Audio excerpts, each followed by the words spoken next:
Now, you need to be very, very careful with this stuff, okay? That reference just works for objects.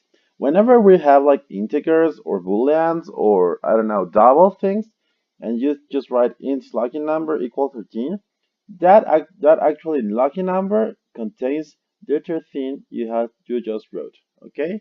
That is because their size is small. They're like very small people and they can be stored there.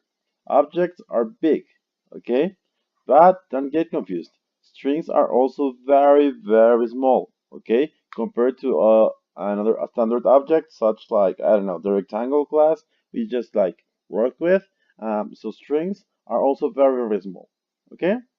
And they actually are stored directly into the reference, okay?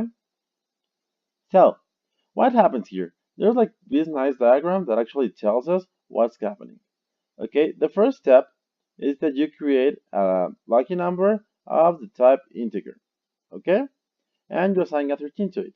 And we can actually see it over here. There you go. Nice and steady.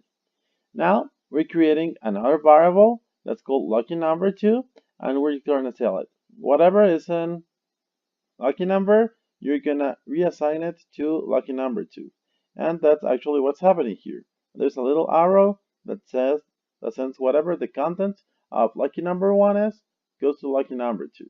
So if you just modify lucky number 2, you're just modifying the content of the second variable, not the first one. Okay?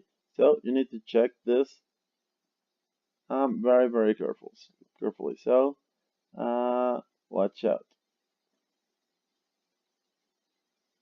Okay, when the size is small, the reference actually holds the value. Okay, once again, this applies for integers, doubles, booleans, characters, and strings. I know strings are objects, but they're very, very small when you compare them against like the other stuff, okay, such as the rectangle things. Now, let's keep on going with these nice diagrams. Okay, let's say we have this piece of code that we can find on our left. Okay, we have the new operator, which means we're creating an object.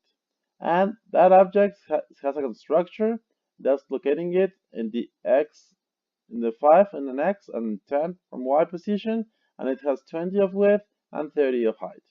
Okay, so from there we are assigning it to the reference box. So box knows where this new object is. Okay, now we're creating box 2. That box 2 has also the content of box 1, of the just box. Okay, so once again, do not get confused with this. Box 2 just has the reference for the origin, the object. Okay, and finally, if you translate object 2, that's like, no, well, the box 2, you're modifying just the same rectangle object. Okay, that you can actually notice it here. So be careful with this stuff. So if you kind of want to make a summary, whenever you copy a number, the original and the copy of the number are independent values. That's like last slide. But for this slide, when you copy an object reference, both the original and the copies are references to the same object.